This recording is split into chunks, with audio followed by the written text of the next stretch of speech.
Hello everybody, in today's video I'm going to show you how to change RedNote to English.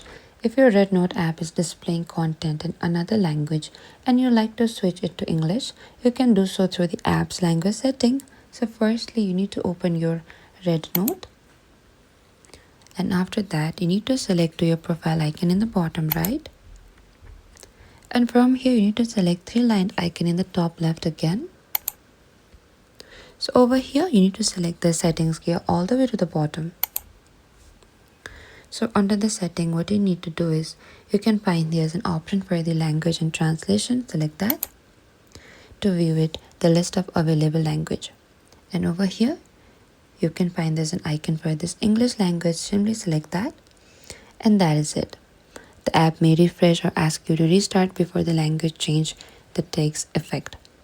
And that's it. That's how you can change RedNote to English. Once the language has been updated, you'll be able to navigate the app more easily in English. Thank you for watching this video. I hope this video was helpful. If you have any queries or confusion, please comment down below and we will reach out to you very soon.